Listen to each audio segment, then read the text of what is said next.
और वो पत्थर का मूर्ति कितना वजनदार था, एक आदमी तो नहीं लगता है कि उठा करके ले गया होगा। क्या लगता है, एक आदमी ले गया होगा? उसको उठाने में कम से कम 4, 5, 6 आदमी का हाथ होगा। लेकिन जो भी 4, 5, 6 आदमी गए हैं लेकर के, उनसे वो नहीं जान रहा है, आप नहीं जान रहे हैं, लेकिन सदगुरु रविदास जी और परमात्मा जान रहे हैं। उन 6-7 का हृदय जो है ना डगमगा रहा होगा, वो बेचैन हो रहे होंगे, उनके घर परिवार का नींद हराम हो गया होगा, और वो लग रहा हो कि हम कितना बड़ा अपराध कर दिए, लेकिन हम उसको कोई सजा नहीं देंगे। याद रखिए, रविदास परिवार बहुत मादिल जात का परिवार होता है। ये रविदास परिवार कभी किसी को लड़ने में विश्वास नहीं रखता है, आगे बढ़ने में विश्वास रखता है, सबको विकास करने में ये रविदास परिवार विश्वास रखता है। तो तुम जो किया, तुमको परिणाम आज नहीं तो कल जरूर मिलेगा। रविदास जी एक नहीं, उनसे अच्छा से अच्छा, सुंदर से सुंदर विचारवान व्यक्ति के लोग यहाँ पे आएंगे और इनका गुणगान होगा और इनकी यहाँ से जय जयकार होगा साथियों। इसलिए हमें रविदास जी का मूर्ति टूट गया है, कोई बात नहीं है। जिन लोगों ने भी तोड़ा है वो भी खुश रहे, एक न एक दिन वो भी आएगा, प्रायश्चित करेगा। कुछ गांव में ऐसा भी देखने को मिला कि कोई लोग बहकावा में तो बहका दिया, बाबू भैया के पेरा में, दारू ताड़ी पैसा कौड़ी के पेरा में, और जाकर के उसको ये कर दिया। बजरगंज में एक गांव है धरारा, वहाँ सदगुरु रविदास जी को ऐसा ही कुछ लोग सामंतवादियों ने क्या किया कि उसको उठवा करके और फेंकवा दिया। फेंकवा तो दिया जरूर, लेकिन दूसरे दिन उसके घर में बहुत भयंकर कांड हो गया। बहुत ही ना जाने उस घर में, उस गांव में हैजा जैसे बोलता है ना, महामारी फैल गया, और उसके घर में परिवार का जो है हॉस्पिटल एक दूगो नहीं, अचानक डायरिया हो गया घर परिवार में। उस गांव में हलचल मच गया और सारे लोग जो जिसको तोड़ा था मूर्ति, उसको जो है से कि आप रूपी ज्ञान आने लगा, और गांव में आकर के भी सभा में वो प्रकट होकर के बोल दिया कि ये गुनाह हमने किया, ये मूर्ति को हमने तोड़ा, अब आपको जो सजा देना है आप लोग दे सकते हैं। सदगुरु रविदास महाराज जी खड़ा होकर के और उनको पकार दे दिया साथ में, और कबूल किया, और वहां से फिर उसको लोग माफ कर दिया। बोले जब तुम खुद आकर के स्वीकार कर लिया तो जाओ, तुमको कल्याण करेंगे बोले। और वो आदमी हर साल जब जब गुरु रविदास जयंती होती है, वो अपने जेब से पर्सनल हर साल 20 से 25 हजार 50 हजार रुपया मूर्ति पूरा भव्य बना दिया। रविदास जी का भव्य मूर्ति बना दिया, आज उसका देन है, देख सकते हैं। तो गुरु रविदास महाराज जी को हमारे समाज के लोग ही नहीं समझ रहा है कि रविदास जी कौन है, रविदास जी का मतलब क्या होता है, रविदास कहाँ से आया, रविदास जाति कब नाम पड़ा। गौर कीजिएगा, रविदास जी जब नहीं थे इस धरती पर तो हम लोग को कौन जाति से संबोधित किया जाता था, हमारी क्या रहन सहन थी। आज हमारे नाम के पीछे रविदास लगा है कि नहीं लगा? महेंद्र रविदास, गणेश रविदास, महेश रविदास। तो जो आपका गणेश और महेश जो नाम है, ये भी याद रखिएगा, ये जो नाम है ये मनुवादी देवी देवताओं 33 करोड़ देवी देवताओं के नाम है। लेकिन एक समय था कि ये नाम के बगैर भी हम लोग जीते थे और इस नाम के लिए तरसते थे कि हमको भी कोई गंगा, महेश, दुर्गा, सरस्वती नाम रखे। लेकिन एक जमाना था ये सब नाम आपको नहीं मिलता था। आपका क्या नाम मिलता था? बुधुआ, बुधनी, इतवरवा, इतवरिया, मंगरा, मंगरी, यानी जिस दिन जन्म ले लिए वही दिन का नाम आपका उच्चारण होता था। यस या नो? सही है गलत? सही है। अगर इतवार को जन्म ले लिए तो नाम अपने से भी नहीं रख सकते थे। जो यहाँ का अधिकार था समाज को चलाने वाले, जिसको कहते हैं पंडित, पुरोहित, ब्राह्मण, वो नाम रखता था, कहता था कौन दिन के जन्म होले हो तो बुधवार को चलो बुधिया नाम रख दो, इतवार इतवरिया, मंगला मंगरिया। अनेकों प्रकार के अशब्द अपभ्रंश करके नामों से पुकारा जाता था। आज भी आपको मिलेंगे, जो बूढ़ा बूढ़ी होंगे आज भी आपको मिलेंगे। ये नाम नहीं मिलता था। इस नाम को लाने के लिए सदगुरु रविदास महाराज जी, कबीर साहब, गुरु नानक साहब, उस समय इन लोग का टोली चलता था, विरोध किया। उस समय भी विरोध किया था कि हम आपका पाखंडवाद को विरोध करते हैं, हमें नहीं चाहिए, कोई मंदिर में नहीं जाएगा। तो सारे ब्राह्मण लोग मीटिंग किया कि जब कोई मंदिर में पूजा नहीं करने के लिए आएगा तो फिर किसको पूजा करवाओगे। चलो एक काम करो, जितने भी हमारे शूद्र लोग हैं सबका नाम में चेंजिंग कर दो। यानी एक प्रकार का आरक्षण मिला। जैसे आज के डेट में आरक्षण मिलता है ना, कि लोग हो हल्ला क्यों कर रहा, तो इन लोग को चाहिए आरक्षण, पढ़ने लिखने में या अधिकार में या और भी चीज में, तो आरक्षण दे करके शांत कराया जाता है। तो रविदास जी और कबीर साहब उस समय के जितने सतना सेन के साई और जितने भी मतलब कि जो लोग संत होते थे, सारे लोग विरोध किए। तो क्या मिला, नाम में शुद्धता मिला। बोला कि एक काम करो, जितने देवी 33 करोड़ देवी देवता सब लेडीज जेंट्स को नाम रखे। तो अब शंकर नाम मान लिया भैया का। एक आदमी जीवित होता है 80 बरस, तो 80 बरस तक इसको शंकर शंकर शंकर शंकर। तो शंकर कौन है, शंकर महादेव है, हिंदू का देवी देवता। तो उतना साल तक इस व्यक्ति का शंकर शंकर नाम दर्ज करके संबोधित किया जाएगा। लेकिन गुरु रविदास जी का आंदोलन चला तो कहा लोगों ने कि नहीं, हमारे समाज में अगर कोई श्रेष्ठ है, संतों में संत, उस समय ये छोटी मोटी बात नहीं, हम और आप नामकरण नहीं कर सकते हैं और घोषणा नहीं कर सकते हैं। उस समय गुरु नानक 14वीं शताब्दी में, आज से 600 वर्ष पहले कहा कि नहीं, अगर वो मनवादी का नाम शंकर है तो शंकर के पीछे गुरु रविदास का नाम भी होना चाहिए। तो शंकर के साथ जुड़ गया रविदास। अब रविदास कौन थे, सूर्य पुत्र, सूर्यवंशी। अब कहिए रविदास जी आए तब जुट गया रविदास, शंकर रविदास। और जब रविदास जी का जन्म नहीं थे तो ये कौम क्या कहलाता था, उसमें चमर सेन, चमर वंश, क्षत्रिय, सूर्यवंशी कहलाते थे। उसमें रविदास नहीं था। रविदास 14वीं शताब्दी में आया, लेकिन 10वीं शताब्दी, 11वीं शताब्दी जब जन्म नहीं हुआ था तो उसमें चमर सेन, चमर वंश का नाम से, सूर्यवंशी के नाम से जाने जाते थे। रविदास जी 14वीं शताब्दी में आए, तभी हमारा नाम के पीछे रविदास लग गया।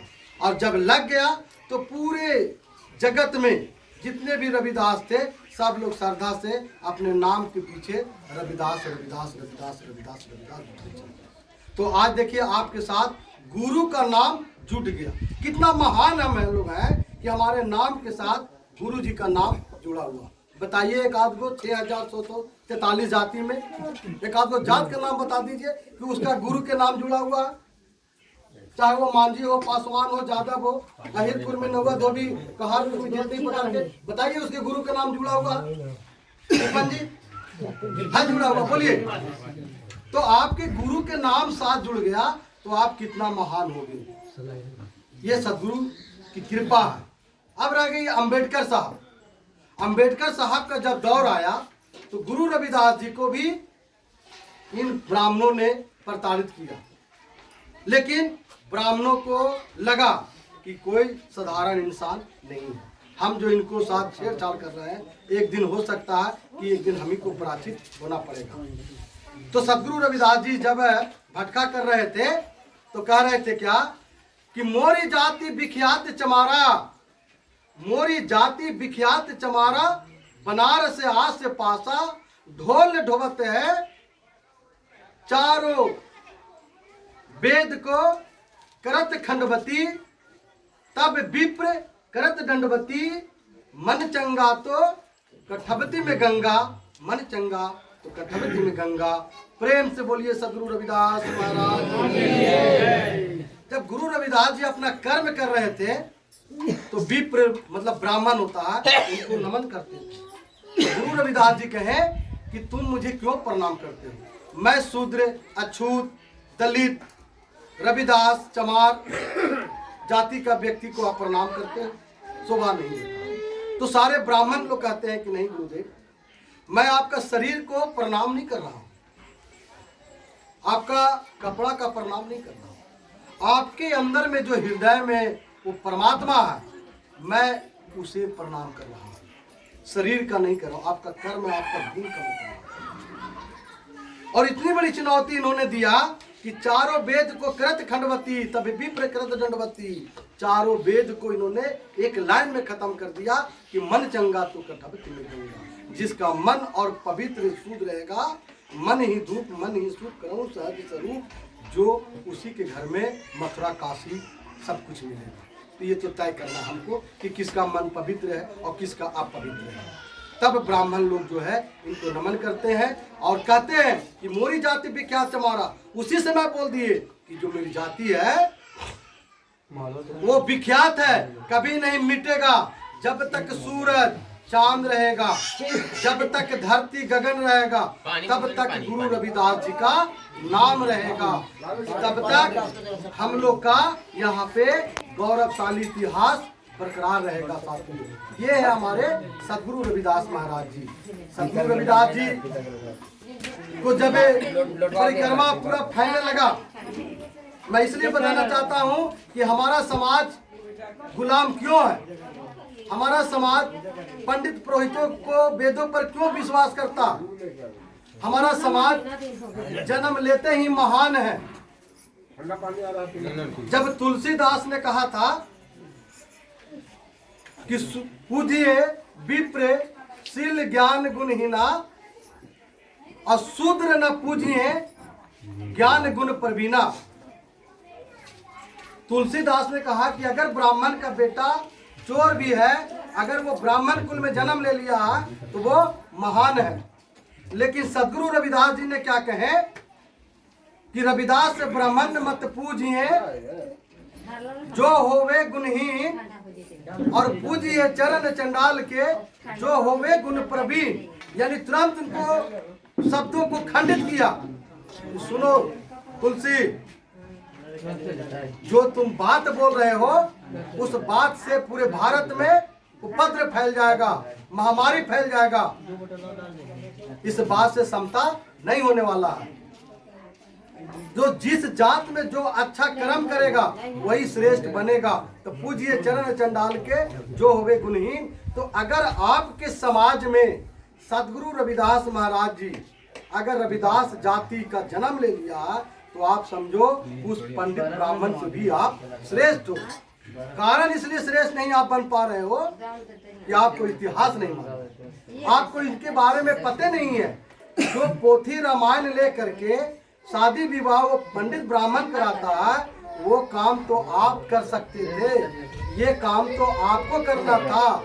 लेकिन आप क्यों उसको जी हुजूरी कर रहे हैं, आप क्यों उसके पीछे चल रहे हैं गुलामीगिरी किए हुए, आप क्यों नहीं कर सकते हैं? जब बाबा साहब ने आपको पढ़ने का अधिकार दे दिया, बाबा साहब ने आपको स्वतंत्रता का आज़ादी दे दिया कि अगर कोई भी आदमी धर्म मजहब, कोई भी आदमी किसी को जात या किसी भी तरह से ऊंच नीच की बात करेगा उस पर SC/ST एक्ट लगेगा, उस पर बहुत प्रकार की धाराएं लगेगी। ये बाबा साहब ने आपको कानून दे दिया, तो फिर आप क्यों नहीं पोथी रामायण उठा रहे हैं, क्यों नहीं चमर वंश पुराण उठा रहे हैं, क्यों नहीं रविदास रामायण उठा रहे हैं, क्यों नहीं सुख सागर उठा रहे हैं, क्यों नहीं आप पुस्तक का सहारा ले रहे हैं? सही है गलत है बोलिए? पुस्तक को सहारा लेना चाहिए कि नहीं? संविधान के सहारा लेना चाहिए कि नहीं? तो हम संविधान को सहारा नहीं ले रहे हैं और हम वेद के सहारा ले रहे हैं। तो वेद आपको क्या है? वेद में भेद है, वेद में भेद है।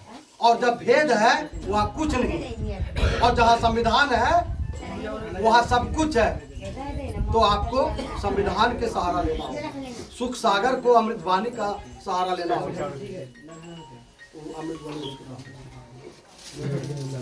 तो साथियों, हम ज्यादा लंबा बात नहीं करते हुए हम आपको बस यही संदेश देंगे कि सदगुरु रविदास महाराज जी का जो है, जब तक सत्संग नहीं होगा, गुरु रविदास जी महाराज जी का यहाँ पे विचारों का हर बहनों में माताओं में संस्कारित नहीं होगा, तब तक हमारे लोगों में आज़ादी नहीं होगी।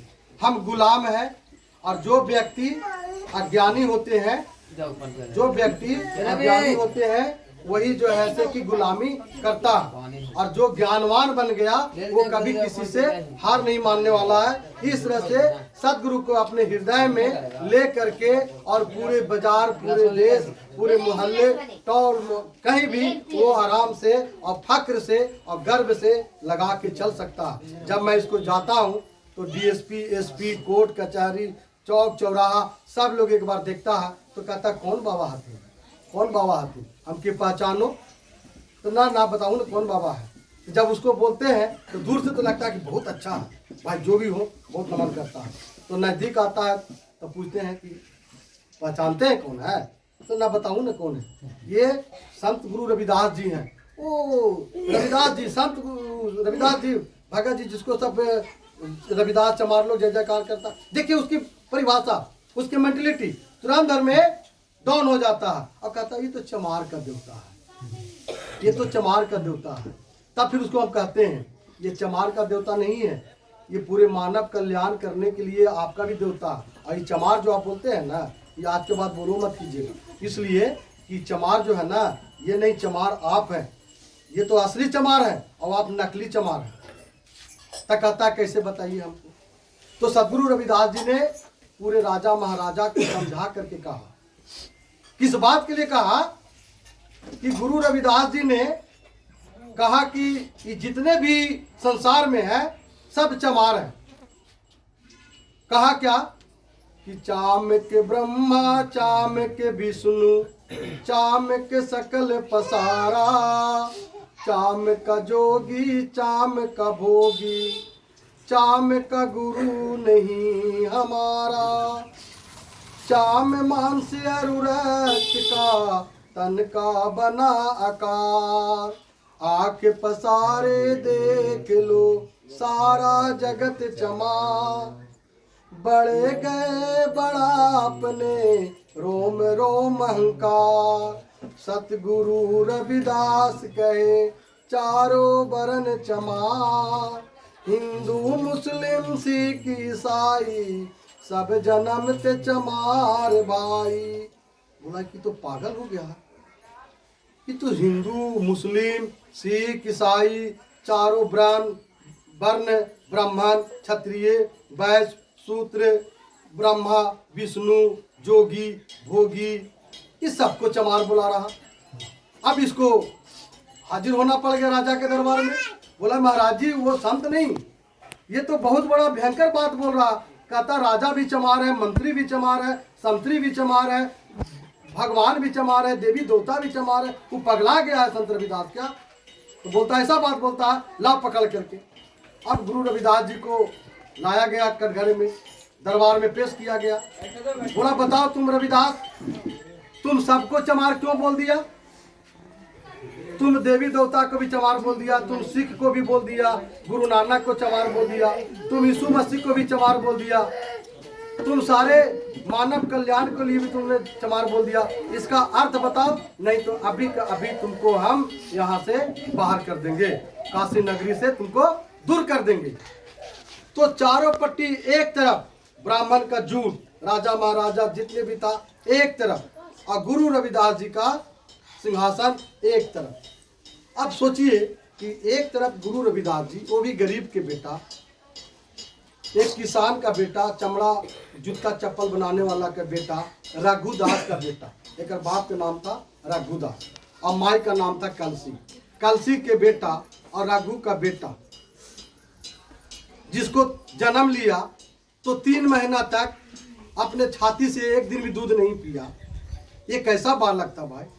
और जिसने इनको जन्म दिया था वो डगरीन माता, दोनों आंख से अंधी थी, शरीर से कुछ था, और ओकरों में पहरा बिछा दिया था सारा ब्राह्मण लोग कि सुन ले रघु। और डगरीन को बोल दिया था कि अगर तू ओकरा के यहाँ कलसी के यहाँ बेटा पैदा करवा देने तो तोरा मार करके और तर कर दो जाके हरा नारा पोखरा में। तू अंधी है, तू अपने साइड में रह। इसका माता जी दर्द से करा रही थी, पूरा महीना था, और बेचारे इनके पिताजी रघु जो है बड़ा छटपटा रहा था। देख रहा कि चारों पट्टी से सबे पहरेदार, सबे ब्राह्मण लोग कर रहा है, मेरी वाइफ का क्या होगा, मेरी पत्नी के क्या होगा, एक इतना मुश्किल से मेरा बच्चा, घर में बेटा भी आने वाला है।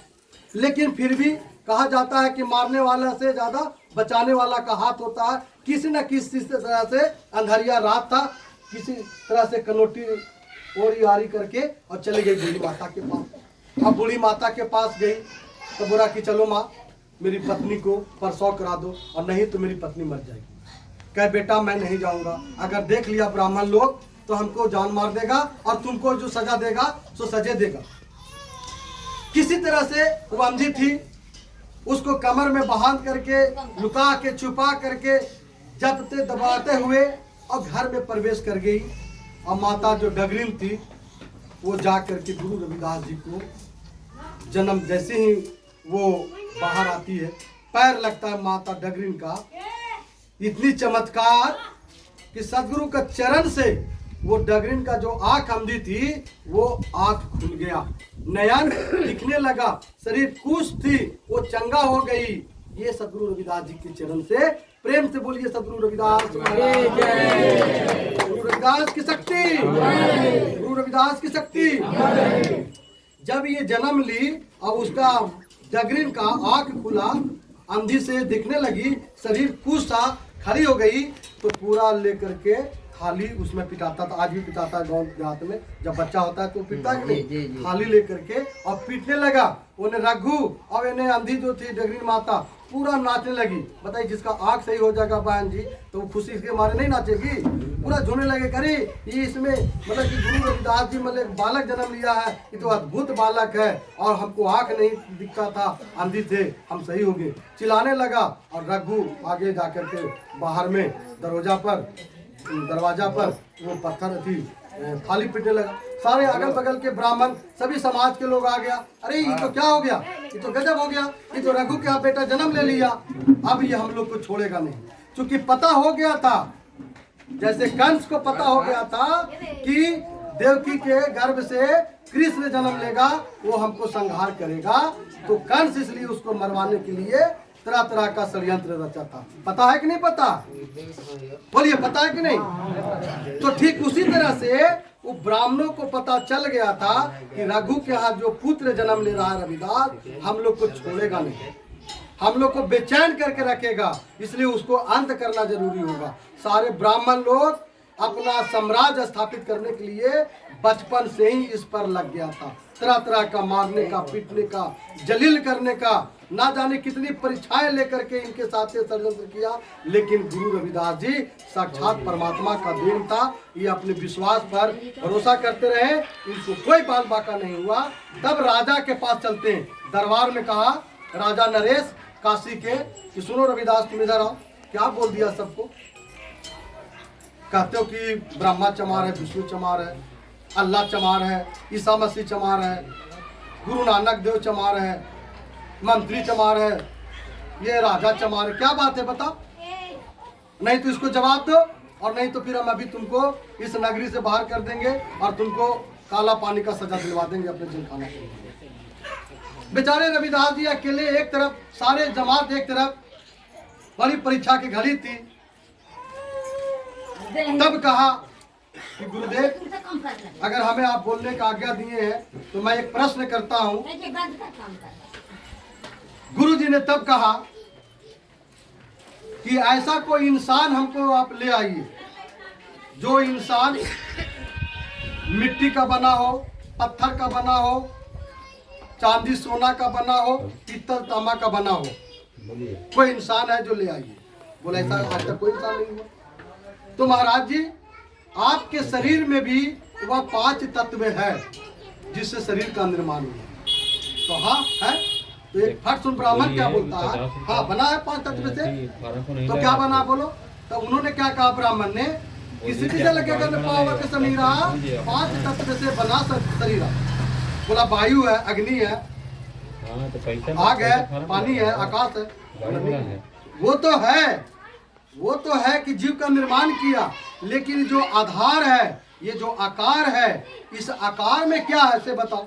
अब डिबेट हो रहा है, एक ब्राह्मण के लड़का और एक चमार के संत के साथ में।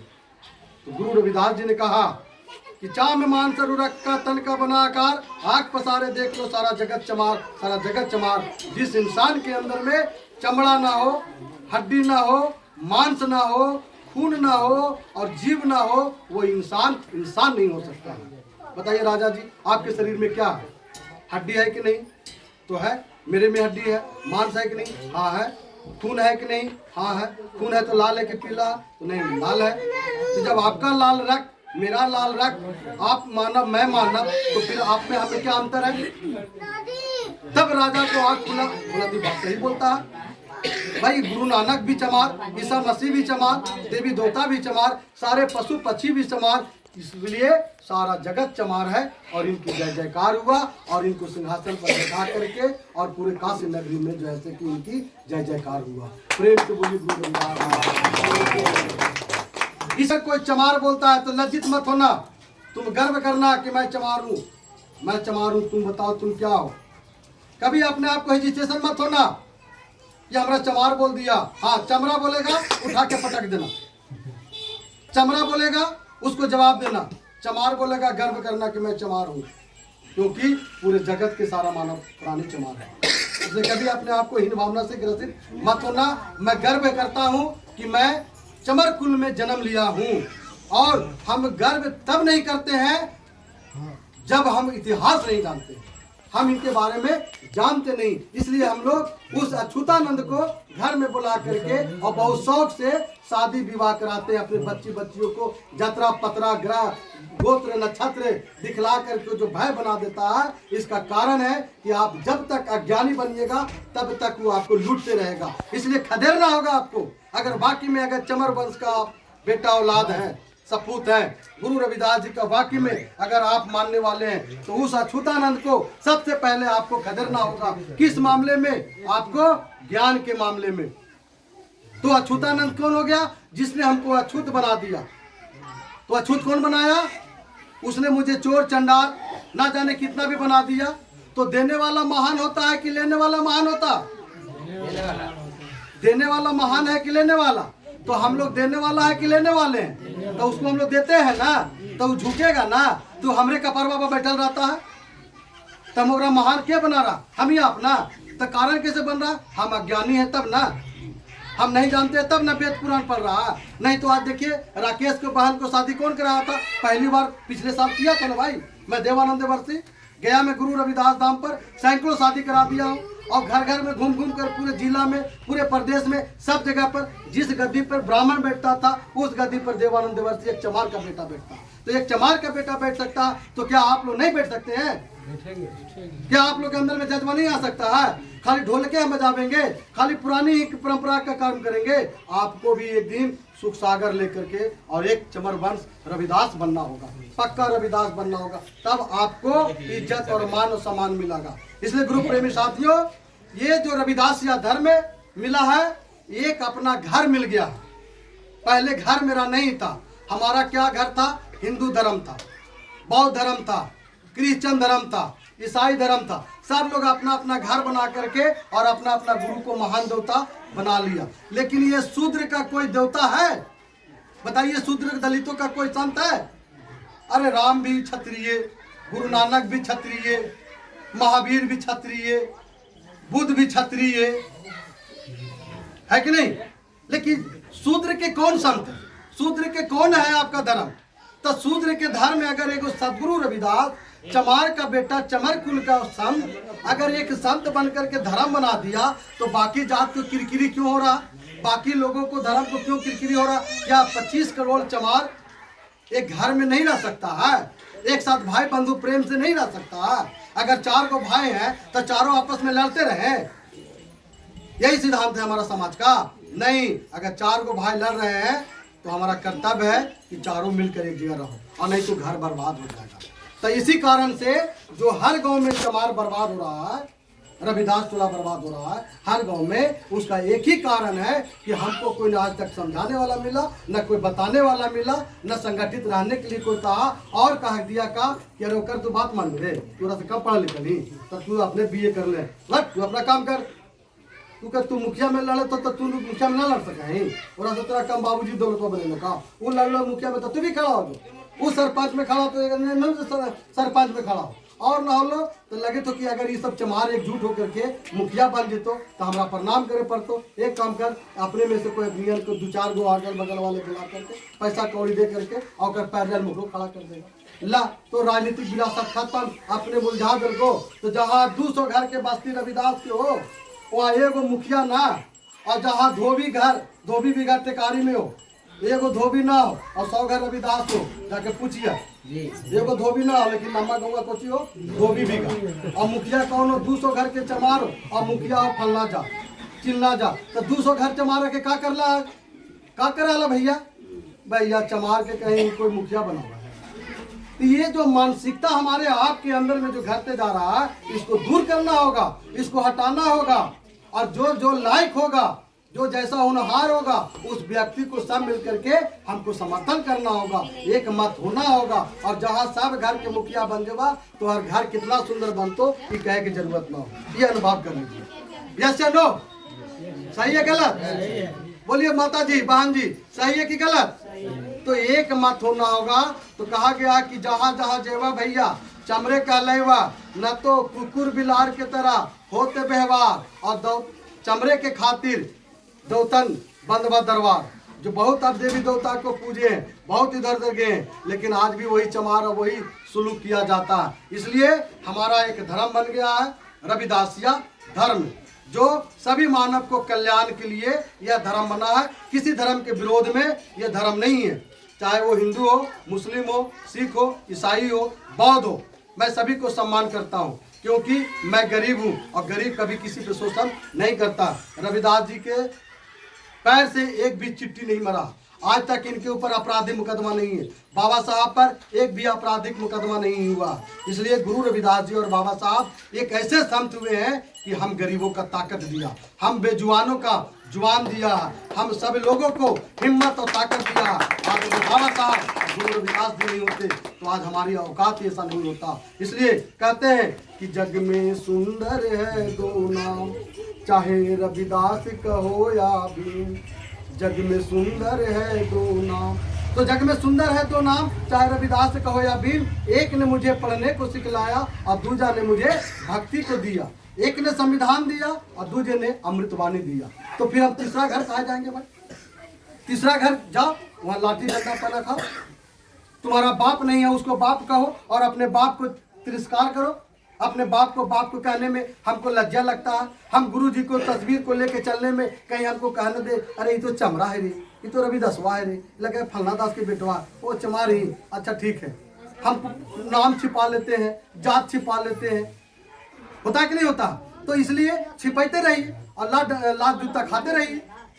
तो जिसका समाज संगठित है वो मजबूत है और जवाब देने के लिए तैयार है। और जिसका समाज असंगठित है, जिसके समाज में दिमक लगा हुआ, घून लगा हुआ, वो कितना बहादुर होगा ये तो आप ही तय कर सकते हैं। कितना बहादुर होगा वो तय कर सकता है। इसलिए साथियों, गुरु रविदास जी महाराज बहुत फक्र है, बहुत अच्छा आप लोग ने किया कि आज से 10 साल पहले, 12 साल पहले, चाहे जहां से भी सद्बुद्धि मिला होगा, जहां से भी आप लोग का ज्ञान मिला होगा, लेकिन आप लोग सब महान थे, आप लोग सब बहुत कदरवान थे कि 12 साल पहले सदगुरु रविदास महाराज जी को बीच चौराहे पे बैठा दिया। और उस चौराहे से जो भी क्रॉस करता होगा तो उसको यहाँ लगता होगा, नमन करता है। यहाँ लगता होगा और कहता होगा कि यहाँ के समाज में है एनर्जेटिक पावर, यहाँ लोग है बलवान, यहाँ है यूनिटी। वो तो कहता हुआ यूनिटी है, लेकिन अंदर में कितना खोखला है ये तो हम और आप सोचते होंगे। लेकिन हतोत्साहित नहीं होना है, हिम्मत नहीं हारना है। पूरे देश के 25 करोड़ चमार, चाहे वो इटली हो, जापान हो, इंग्लैंड हो, अमेरिका हो, अभी आते आते 2 देश से बात हुआ। अभी यहाँ का प्रोग्राम कितना देश लोग देखेगा, कितना जम्मू से लेके कश्मीर से लेकर के कन्याकुमारी से लेकर के भारत के सभी चमार लोग देखेगा कि हाँ कोई घारपुर गया जिला में गाँव है, तो इस तरह से वहाँ पर ही संगठित करने का एक संदेश देने का काम करें। इसलिए मैं आप लोगों को कहना चाहूँगा कि आप लोग महान थे जो 12 साल पहले गुरु जी को स्थान दे दिया, और कुछ लोग को अच्छा नहीं लगा इसलिए उसको विखंडित कर दिया। कोई बात नहीं है, अरे तुमने हमें ज्ञान दिया, तुमने हमें आगे बढ़ने का एक मौका दिया, तुम ऐसा काम नहीं किया होता तो शायद यहाँ पर अलग अलग गांवों से, अलग अलग देशों से, अलग अलग जगहों से इतना लोग को नहीं आना होता। और आज पूरा दुनिया के सुर्खियों में, पूरे जगह पे, अखबार में, टीवी में, सब जगह पे छा गया। ये आपका बड़कपन है, ये आपका बहुत बड़ा प्रचार हुआ, इसलिए आप महान है। क्या लगा अगला तोड़ के चला गया? क्या रविदास जी नहीं बैठे? ठीक है, जाने अनजाने में, अरे अगर हम लोग समय पे आते तो एक चमचमाता हुआ नया बनारस से फिर से नया रविदास जी को लाते और मुकुट बना करके, और चांदी के मुकुट, सोना का मुकुट बना करके और खड़ा कर देते। देखिए रविदास में ताकत है और ये शक्ति है। हाँ बोलिए। लेकिन कोई बात नहीं है, अगर उस मूर्ति को बैठा दिए हैं, उसी मूर्ति में प्राण हम लोग लाएंगे, उसी में हम लोग जान लाएंगे। कैसे जान लाएंगे? वो तो बेजुबान पत्थर है, आप तो जिंदा रविदास है। वो तो बेजुबान रविदास है, आप लोग सब जिंदा रविदास है। तो जिंदा रविदास क्या मुर्दा होता है? बोलिए, क्या उसको हाथ बाजू में ताकत नहीं होता है? तो आप लोग बैठे हो तो जरा अपने आप में जरा इसको बांधो, कस करके बैठो, पूरा मुट्ठी बांधो अपने आप में। शरीर को निर्जीव मत बनाओ, ताकत बनाओ। मुट्ठी बांधो सब लोग, मुट्ठी बांधिए, मुट्ठी बांधिए। मुट्ठी नहीं बांधिएगा तो ताकत मिलेगा नहीं, तो कैसे दूसरे पर वार करिएगा? तो अपने ज्ञान के माध्यम से ताकत बनना होगा, सूर्य वंशी बनना होगा, सूर्य पुत्र बनना होगा, तब जाकर के आपके पास लोग भागेंगे साथियों। इसलिए समय बहुत कम है, वक्त बहुत कम है। अभी आपके बीच में सारे लोग आए हैं, कौन कौन कहाँ से, मैं सभी को परिचय कराऊंगा। और एक काम करो, जो तस्वीर है रविदास जी को वो लेकर के आओ, और अभी हम लोग चलेंगे यहाँ से। ये गुरु रविदास महाराज जी का जो भी यहाँ पे है, यहाँ पे अमृतवाणी का एक पुस्तक हम देंगे, ठीक है। और आप लोग सर्वसम्मति से यहाँ का एक पुजारी देख रेख के रूप में चयन कीजिए। बाद में ही ना हो जाने के बाद कि देखा देखी देवानंद वर्षी भैया इस दिन हाल तो हम उनका कह दिली हाल अपनी काना खुशी नहीं। किसी को प्रधान बनाइए, किसी को पुजारी बनाइए देख रेख करने के लिए, तो सर्वसम्मति से उसको ताकत वाले दीजिए। यहाँ कोई नहीं है, और उनको प्रधानता देने वाले भी हैं, ये भी बात है। बैठा दिया गया है जरूर, लेकिन उसके प्रति कितने को आंख में आंसू आ रहा है। अगर आवेगा आता तो जो आप लोग कह रहे हैं मुट्ठी में बांध करके दिखा देता कि देखो। तो यही चीज तो कमी है कि इतना कहे वाला कौन है लोग, इतना बताने वाला कौन आया? तो बिन सत्संग विवेक न हो। एक दिन हम बता के चल जाएंगे तो मास्टर बन जाइएगा, संत बन जाइएगा, बैठिए, कहाँ जा रहे थे? लेकिन मैं बता देंगे तो संत बन जाइएगा। तो आपको हर महीने सत्संग करना होगा। आप लोग देखते हैं निरंकारी